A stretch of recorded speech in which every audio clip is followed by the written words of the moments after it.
The morning sun hadn't yet painted the sky orange when Chioma burst through her compound, her hands trembling.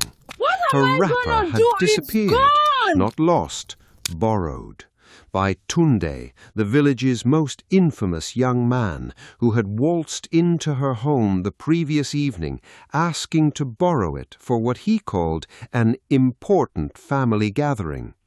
She had said no. She had said absolutely not, but Tunde had smiled, that smile that could convince a man to sell his own shadow, and promised faithfully that he would return it before sunset. Now it was morning, and her wrapper was gone. She wasn't alone in her anger. All across Umuogu village, people were waking up to the realization that Tunde had struck again. In the market square, Obi, the goat herder, discovered that 2 of his finest animals were missing. In the communal well, the women whispered about how Tunde had borrowed salt from Ada 3 weeks ago, with promises of repayment that never came. And in his small shop, Chidi, the trader, was furiously counting his coins, confirming that the 50 naira Tunde had taken for an emergency was definitely not coming back. By mid-morning, the anger had reached a boiling point. "We must do something," Obi said, his voice thick with frustration as he paced the village square like a caged animal. His wrapper was damp with sweat, clinging to his broad shoulders. "That boy has taken my goats, my dignity, and my patience. I have nothing left to give him." Ada sat on a low wooden stool, her chin resting in her palm. She was a woman of considerable reputation, known for her composure and wisdom, yet even she looked defeated. "I have been waiting for my salt for 21 days. 21 days. I had to buy more from the Yoruba traders at double the price. Do you know what that did to my profit?" Chioma stood at the edge of the gathering, her arms crossed tightly across her chest. "My wrapper," she said, her voice barely above a whisper. "The one my mother gave me before she died. He has it. And when I asked him about it this morning, he simply laughed and said, 'Tomorrow, my sister, tomorrow for sure.'" The word tomorrow hung in the air like a curse.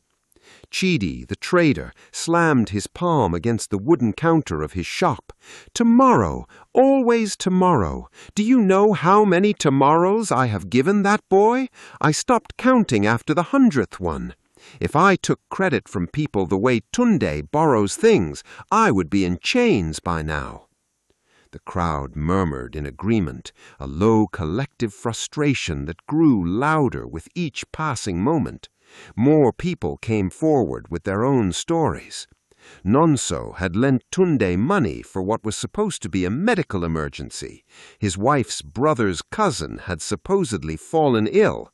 3 months later, Tunde was seen at the market spending freely, his supposed crisis apparently resolved. Zainab stepped forward, her face red with anger. "My father," she said loudly, "gave Tunde his good shoes 2 years ago. 2 years! Those shoes were meant to last him until he was old.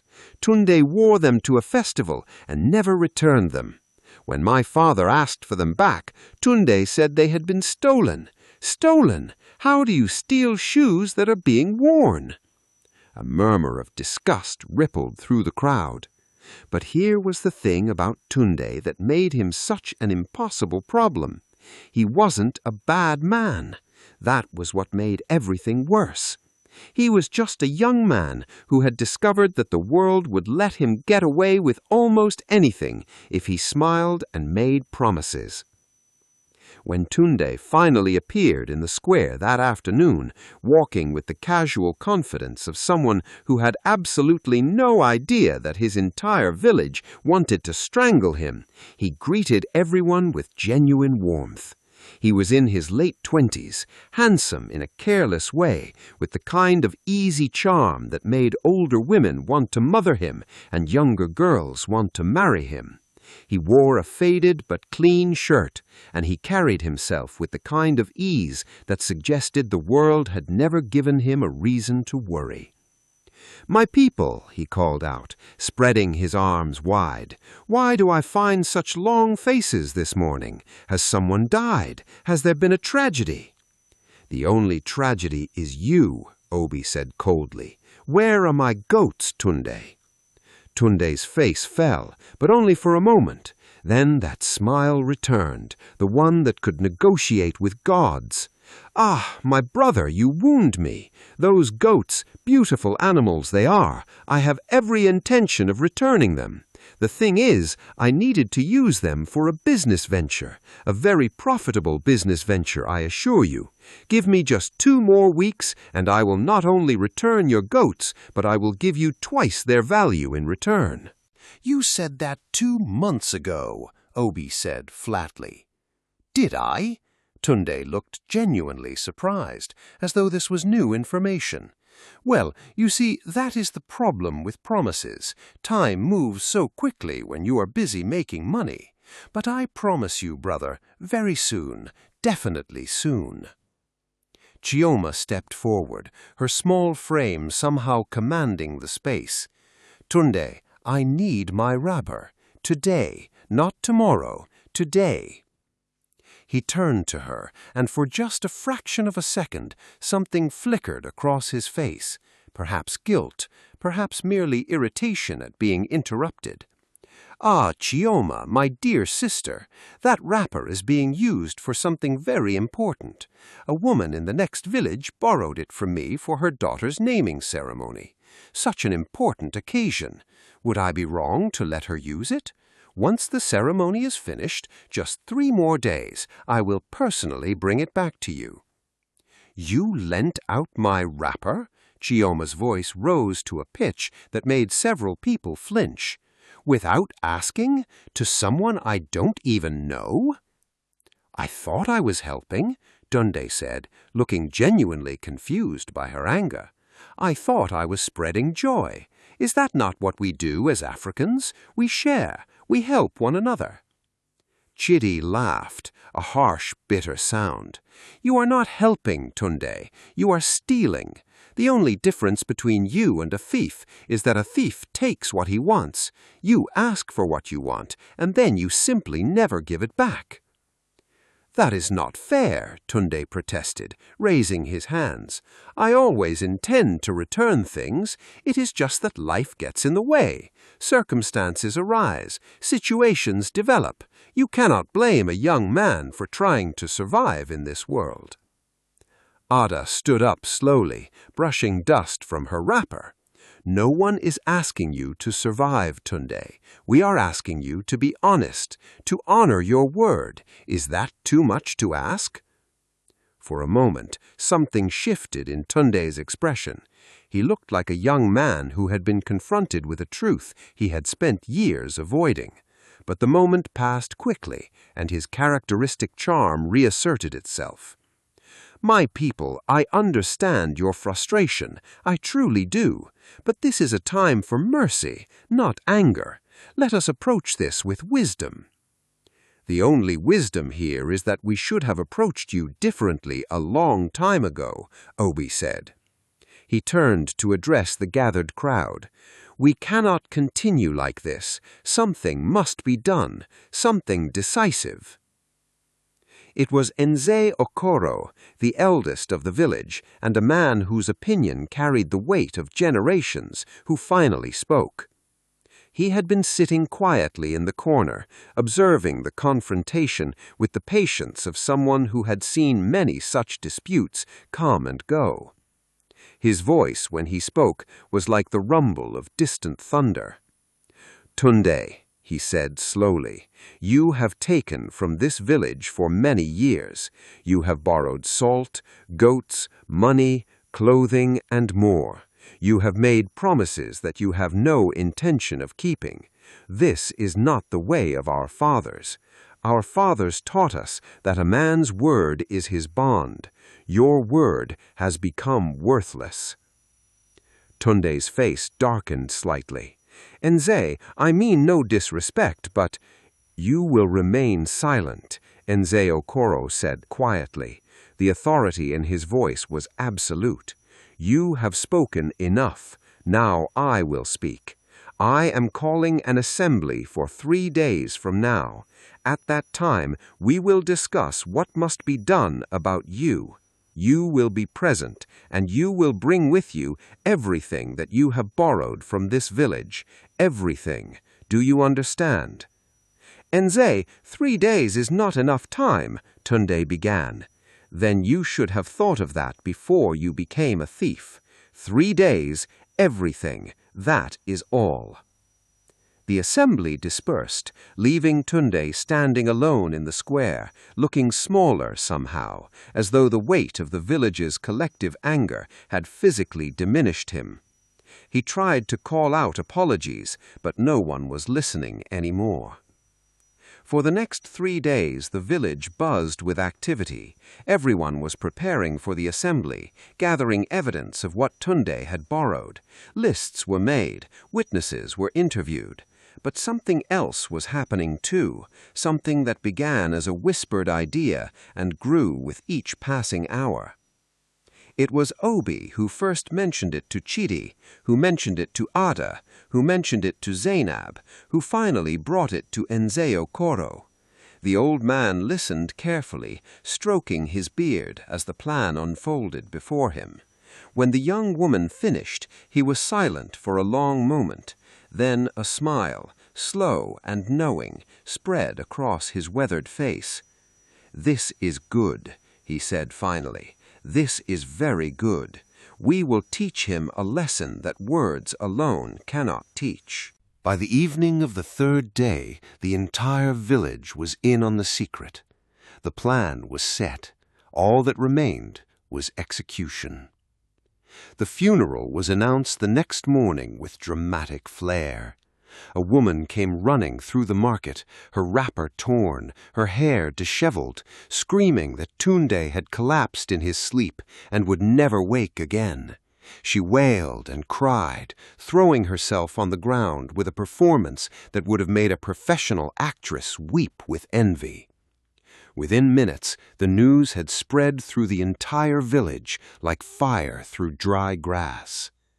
By midday, preparations were underway. The village women began the traditional funeral songs, their voices rising and falling in the ancient melodies of mourning. Men were seen carrying wood and setting up the funeral grounds. Relatives who lived in neighboring villages received urgent messages. "Tunde is dead. Come quickly. The ceremony will begin at sunset." In his modest home on the edge of the village, Tunde sat on his bed, confused and increasingly alarmed. He had heard the songs. He had seen the preparations. At first he thought they were for someone else, but when Obi himself came to inform him that his funeral was being prepared, that the village was mourning his passing, Tunde's face went white. "But I am alive," he said, standing up so quickly that he knocked over a cup of water. "I am standing right here. How can there be a funeral for me while I am still alive?" "The village has decided," Obi said, his voice perfectly neutral. "Your time has come, Tunde. The elders have spoken. You will have a proper funeral. You should prepare yourself." "This is madness," Tunde said, backing away. "This is absolute madness. I will tell them. I will go to the square and tell them that I am alive." "You can try," Obi said, as he turned to leave, "but I do not think they will listen." As the sun began its descent toward the horizon, painting the sky in shades of orange and crimson, the village grounds came alive with activity. The village had outdone itself. A large platform had been constructed, draped with cloth. Drums had been arranged. Chairs had been set up for the mourners. The women continued their songs, and the men stood in respectful clusters, discussing in hushed tones the merits of the deceased. Nze Okoro sat in the place of honor, looking as grave and solemn as a man presiding over the most serious ceremony. He had changed into his finest agbada, a deep blue wrapper with gold embroidery that marked his status as an elder. On his head sat a traditional cap, and in his hand was a walking stick that he used to emphasize his words when he stood to address the gathering. As the sun was nearly the horizon, someone called out, "He comes! The spirit of Tunde comes to observe his own funeral." Every head turned toward the voice, and there, emerging from the darkness of his compound, like a ghost returning to witness his own wake, was Tunde.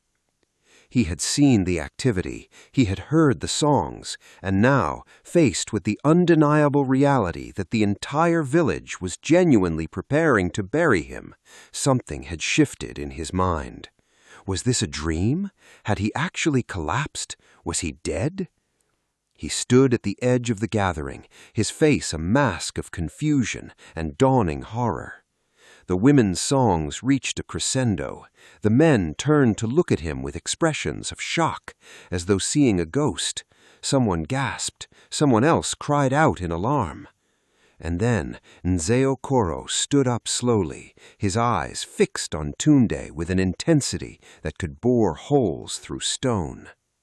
"The spirit has come," the old man said, his voice carrying across the entire gathering. "It has come to witness the judgment of the elders." "I am not a spirit. I am alive. I am standing right here. How can there be a funeral for me while I am still alive?" "You are right," Nzeo Koro said, moving toward him with measured steps. "Your body stands before us, yes, but what of your conscience? What of your honor? What of your word? These things have been dead for a long time." Tunde's legs seemed to weaken. He looked around at the sea of faces, all watching him with expressions mixed with sadness, with anger, disappointment, with contempt. He saw Chioma, her arms crossed, tears streaming down her face. He saw Obi, whose goats had fed Tunde's family while Tunde enjoyed them. He saw Ada, who had trusted him with her salt and her friendship. He saw Zainab, her father's shoes no longer on anyone's feet because they had deteriorated from neglect in Tunde's careless possession. He began, but the words would not come. "You what?" Nzeo Koro stepped closer. "You are sorry now that you see the consequences of your actions? You were not sorry when you took Chioma's wrapper. You were not sorry when you took Obi's goats. You were not sorry when you destroyed Zainab's father's shoes, shoes that had been passed down in his family. You were not sorry because you did not think you would ever have to face the consequences of your lies." The old man turned to address the entire gathering, his voice taking on the cadence of storytelling, of moral instruction, of the ancient wisdom of the ancestors. "This young man came to our village as a stranger, and we took him in. We fed him, we helped him, we trusted him. And what did he do? He took advantage of our kindness. He borrowed and borrowed and borrowed, and he promised and promised and promised, but the promises were dust in the wind." "Please," Tunde whispered, "I can explain. I can make this right." "No," Ada said, standing up. Her voice was quiet but firm. "You cannot make this right with words. You have said enough words. Now you will act." Nzeo Koro gestured, and several men stepped forward, each carrying something. Obi held the lead rope of 2 goats. Chidi carried a small purse of coins. Zainab held a pair of worn shoes, her father's good shoes, now falling apart from neglect. Chioma stood with her wrapper draped over her arm, the cloth that her dead mother had given her, now returned at last. "These are the things you borrowed," Nzeo Koro said, "but they are not the real debt, are they? The real debt is the trust that you broke, the friendship that you betrayed, the respect that you destroyed." Tunde hooked at the items, and something inside him seemed to crack. His face crumpled, and tears began to stream down his cheeks. They were not the tears of someone being punished, but the tears of someone who was finally seeing himself as others had seen him for years. "I did not mean," he said, his voice barely audible. "I swear by the ancestors, I did not mean to hurt anyone. I thought I could borrow and then make it right later. I thought tomorrow would be different. I thought I would find the money or the goats or whatever it was, and I could return it. But tomorrow never came." "No," Nzeokoro said, his tone softening slightly. "Tomorrow never came because you did not make it come. You chose not to make it come. That is the difference between a man with bad luck and a man with no honor." The old man paused, letting his words sink in. Then he continued, "However, we are a people of mercy. You will take these items, you will apologize to each person, and you will spend 1 year working to repay every debt, not tomorrow, starting today. Do you understand?" Tunde nodded, unable to speak. What followed was a process that changed Tunde completely. One by one, he stood before each person he had wronged. He had to look them in the eye. He had to apologize. He had to hear about the specific damage his actions had caused. Over the next 12 months, Tunde worked harder than he had ever worked in his life. He woke before dawn. He worked in the fields for wages. He helped in the market. He sold his few possessions. Slowly, painfully, he repaid every debt. At the end of the year, Nzeokoro called another assembly. "Tunde has fulfilled his debts," Nzeokoro announced. "He has earned back his place in this village. But remember this lesson well. A young man's future is built on his word. When he destroys that, he destroys himself." Chioma approached Tunde after the gathering. "I need help with my cloth business," she said quietly. "Someone I can trust, someone who understands the cost of broken promises. Will you work with me?" Tunde felt tears in his eyes. "I will," he said, "and I swear by all the ancestors I will never break your trust again." From that day forward, Tunde became the most honest young man in the village. He worked with Chioma, and together they built a successful business. He paid his debts on time. He kept his word. Years later, when he had become a respected man and a father himself, he would tell his children, "That day saved my life, not because I was dying in body, but because I was dying in spirit. The village brought me back, and I have spent every day since trying to honor that gift." Tomorrow never comes for those who do not build it today. If you loved this story of redemption and the power of community justice, please like this video, subscribe to our channel, and leave a comment telling us what you think about Tunde's transformation. Would you have shown him such mercy? Do you believe young men like Tunde can truly change? Let us know in the comments below. Thank you for watching.